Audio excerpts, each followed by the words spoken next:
तो थेलिस के बाद पाइथागोरस आ जाता है। ठीक है, पाइथागोरस थ्योरम से आप लोग वाकिफ है कि ट्रायंगल की जो 3 साइड्स की लेंथ को आप इसमें रिलेट करता है। ठीक है, it is very very important theorem जो हम आज भी यूज करते हैं और इंजीनियरिंग वगैरह में, सिविल इंजीनियरिंग में बेशुमार जगह पे ये यूज होता है।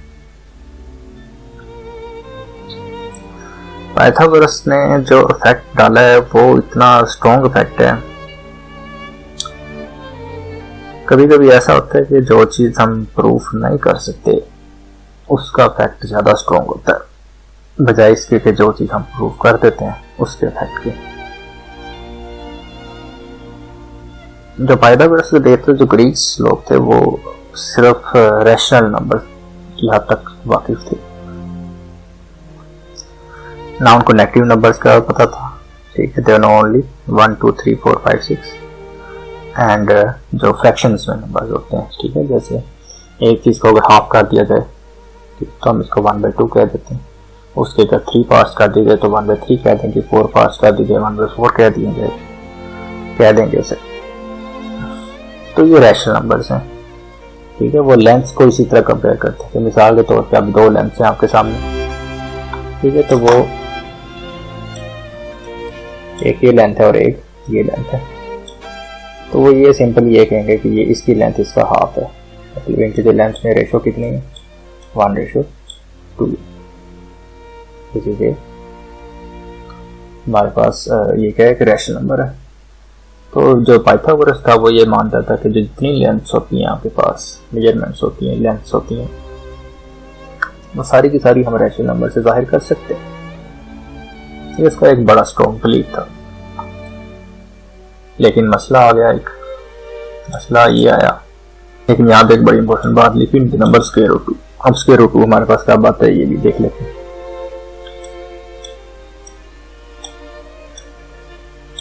हमें पता है, ठीक है, पाइथागोरस थ्योरम के मुताबिक लेट्स सपोज हम इसकी लेंथ मान लेते हैं, बेस की परपेंडिकुलर की लेंथ मान लेते हैं, तो इस हाइपोटेन्यूज की लेंथ हमारे पास क्या आ जाएगी, 1 + 1 square root is equal to square root of 2।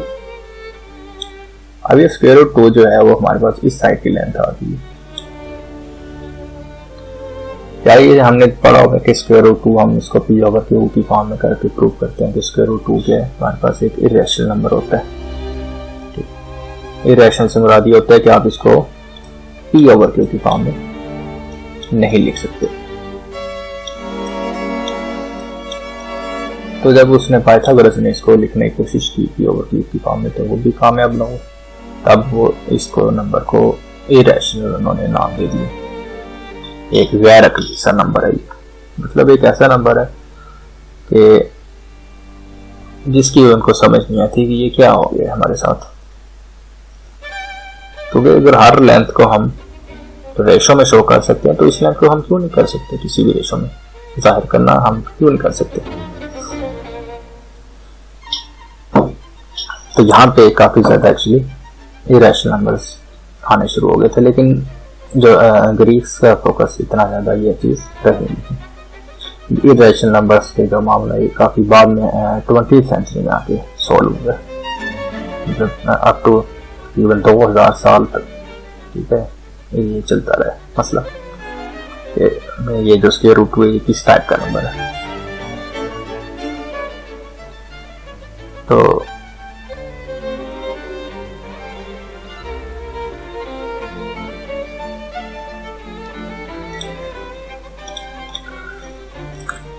आगे चलते हैं।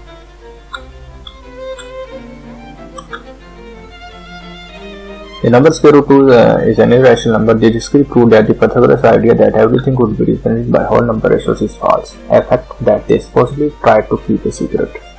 और उनकी बड़े मजे की बात ये थी कि वो समझते थे कि उनको अगर ये जो फैक्ट है ना कि हर चीज को रेशो में जाहिर किया जा सकता है, हर लेंथ को, वो इसे बड़ा सीक्रेट रखने की कोशिश करते थे। In any ways, case the discovery of rational number showed the intuition is not always a good guide in discerning mathematical truths. तो उनके पास क्या कोई प्रूफ है था कि तमाम लेंथ्स होती हैं वो सिर्फ रेशोज में होती हैं। तो ये एक मजीद सबूत है हमारे पास कि जो इंट्यूशन होती है, ठीक है, वो हमेशा कभी भी मैथमेटिकल ट्रूथ्स के बारे में अच्छे से हमें गाइड नहीं कर सकती।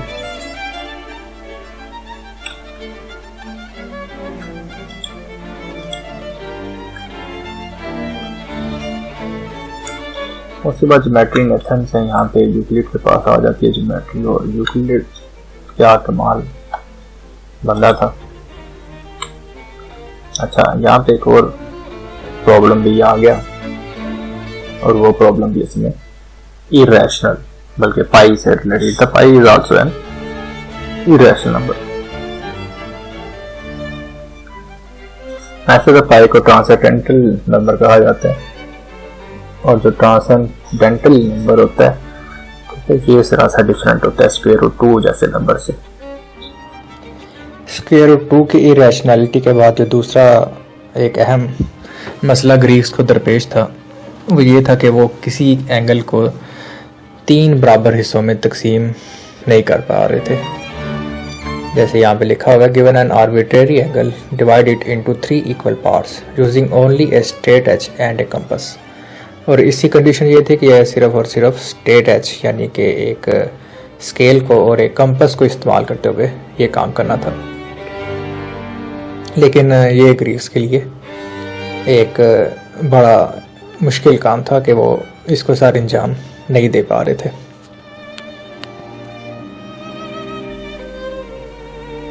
अब यहाँ पे एक जो तीसरा ठीक है एक मसला है, यहाँ पे इसको हम कहते हैं, ये एक बड़ा फेमस मसला है, squaring the circle.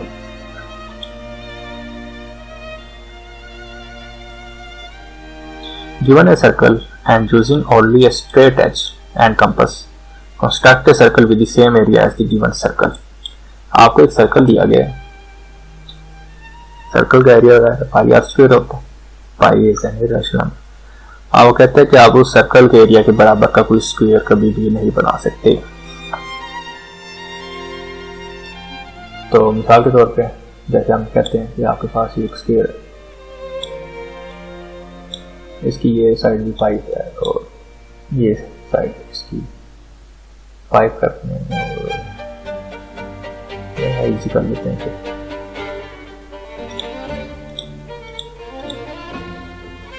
Let's suppose इसकी ये साइड 4 है एंड ये साइड इसकी 4 है। इसका एरिया क्या आ जाएगा हमारे पास 16 आ जाएगा।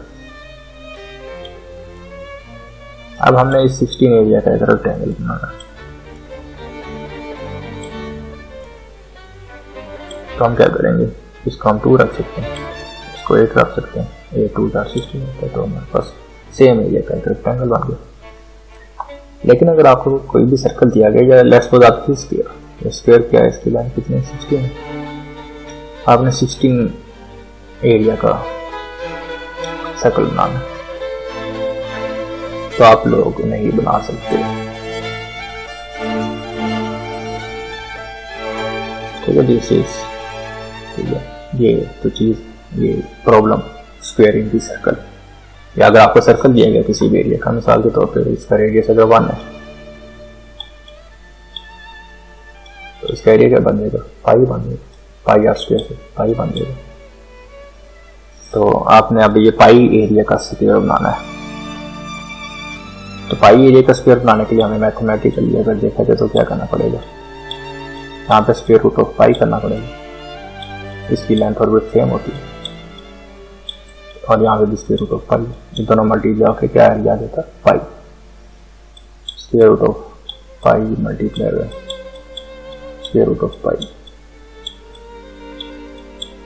इक्वल टू नंबर पाई की इक्वल आ जाता है। लेकिन ये स्क्वायर रूट पाई तो एक इरेशनल नंबर है, ये तो अनडिफाइंड चलता जा रहा है इनफिनिटी तक, इस तरह से ऊपर वाला भी चलता जा रहा है इनफिनिटी तक, तो हम ये इसका कंस्ट्रक्ट नहीं कर सकते, कभी भी इस एक्यूरेटली कंस्ट्रक्ट नहीं कर सकते। इसलिए जो सर्कल है उसे हम, जो ग्रीक्स थे वो सर्कल को एक डिफरेंट क्लास का ऑब्जेक्ट कहते थे, और बाकी जो पॉलीगॉन्स, इसलिए हमने इनको दोनों, एक सर्कल होता है आपके पास, हमारे पास ठीक, ग्रीक्स ने इसको जो कैरेक्टराइज किया था एक सर्कल, और इन सब को वो पॉलीगॉन कहते हैं, पॉलीगॉन्स, ठीक है, ट्रायंगल वगैरह, और इनको एक कैटेगरी में लेते थे, और सर्कल को अलग रखते थे बिल्कुल इससे। ठीक है, वो इस चीज को जानते थे, वो कहते थे कि आप कभी भी ये चीज कंस्ट्रक्ट नहीं कर सकते, और ये काफी ऐसे प्रॉब्लम चलता रहा। तो ये मसला क्यों आया था? इसके लिए हम विकिपीडिया को सर्च करते हैं ज़रा और देखते हैं कि ये जो पाई का मसला था ये असल में कौन सा मसला था। तो जैसा कि हमने पहले बात की है कि पाई असल में क्या था, एक ट्रांसेंडेंटल नंबर है। ये ट्रांसेंडेंटल नंबर जो है ये एक इरेशनल नंबर ही होता है, लेकिन ये उससे थोड़ा सा डिफरेंट होता है। ट्रांसेंडेंटल नंबर एक ऐसा नंबर होता है जिसे हम नॉन अलजेब्रिक नंबर कहते हैं। इसकी डेफिनेशन कुछ इस तरह से की जाती है कि ये पाई एक ऐसा नंबर है जो आप किसी भी अलजेब्रिक इक्वेशन से अचीव नहीं कर सकते। मिसाल के तौर पे आपके पास स्क्वायर रूट 2 जो होता है वो भी एक इरेशनल नंबर होता है, लेकिन स्क्वायर रूट 2 जो होता है हम एक इक्वेशन ले लेते हैं x² -2 = 0। इसका सोल्यूशन क्या आएगा हमारे पास, प्लस माइनस स्क्वायर रूट 2। तो ये जो स्क्वायर रूट 2 है ये हमें एक अलजेब्रिक इक्वेशन से मिल गया। तो इस तरह से हम मुख्तलिफ इक्वेशन, क्वाड्रेटिक इक्वेशंस, ठीक है, उनका सोल्यूशंस हमारे पास डिफरेंट स्क्वायर रूट्स में नंबर्स आ जाते हैं, सारे इरेशनल नंबर्स होते हैं। तो लेकिन जो पाई नंबर है, पाई एक ऐसा नंबर है जो एक ट्रांसेंडेंटल नंबर है, यानी आप कोई भी एक ऐसी अलजेब्रिक इक्वेशन ही बना सकते जिसका जो आप सोल्यूशन निकालो तो उसका जो सोल्यूशन हो उससे वो सोल्यूशन इक्वल टू पाई के हो। तो मसला क्या था जो ग्रीक्स अचीव करना चाह रहे थे, वो स्ट्रेट एज और एक यानी कि स्केल और एक कंपास को इस्तेमाल करते हुए वो ये अपना एरिया स्क्वायर करना चाह रहे थे सर्कल को।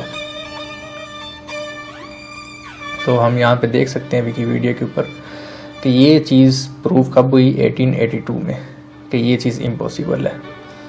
और इसके ऊपर जो थ्योरम था उसको कहते हैं Lindemann Weierstrass theorem, which proves that pi is a transcendental number rather than an algebraic irrational number. That is, it is not a root of any polynomial with rational coefficients. यानी कि एक ऐसा coefficient, एक ऐसा algebraic polynomial जिसके coefficient क्या हो, rational हो, यानी कि 0.5x² + 2x + 3 इस तरह से। It had been known for decades that the construction would be impossible if pi were transcendental. तो ये हमें काफ़ी साल पहले ये पता था कि ये कंस्ट्रक्शन इसीलिए इम्पॉसिबल है कि पाई जो है वो ट्रांसेंडेंटल नंबर है। यानी जो ट्रांसेंडेंटल नंबर्स थे उनका हमें पहले से पता चल चुका था कि ये एग्जिस्ट करते हैं, लेकिन ये प्रूव नहीं हुआ था कि पाई जो है वो ट्रांसेंडेंटल नंबर है। तो पाई जो प्रूव हुआ कि ये ट्रांसेंडेंटल नंबर है ये 1882 में प्रूव हुआ।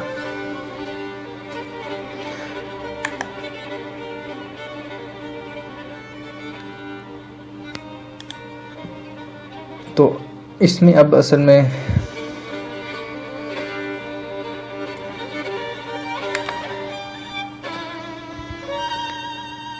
अब यहाँ पे हम देखते हैं impossibility. The solution of the problem of squaring the circle by compass and straight edge requires the construction of the number square root pi। जैसा कि हमने देखा है कि हमें असल में स्क्वायर रूट पाई को कंस्ट्रक्ट करना है एक कंपास और स्ट्रेट एज से। तो 1837 में एक मैथमेटिशियन पायर वेंटसेल, इन्होंने ये शो किया था कि lengths that could be constructed with compass and straight edge had to be solutions of certain polynomial equations with rational coefficients. ये एक बहुत अहम बात है। इन्होंने ये शो किया था कि अगर आप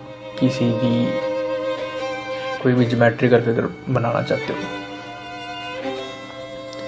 तो उनकी जो लेंथ्स हैं, ठीक है, वो आप कंस्ट्रक्ट करना चाहते हो कंपास और स्ट्रेट एज से, तो उनका जो सॉल्यूशन है, ठीक है, वो जो लेंथ्स आपके पास कोई भी उनका जो सॉल्यूशन आएगा आपके पास, वो किसी ना किसी पॉलिनोमियल इक्वेशन, एक ऐसी पॉलिनोमियल इक्वेशन जिसके कोएफिशिएंट के रैशनल है, उस पॉलिनोमियल इक्वेशंस का अगर तो वो सॉल्यूशन होगा तभी आप उसको एक स्केल और कंपास से कंस्ट्रक्ट कर सकते हो।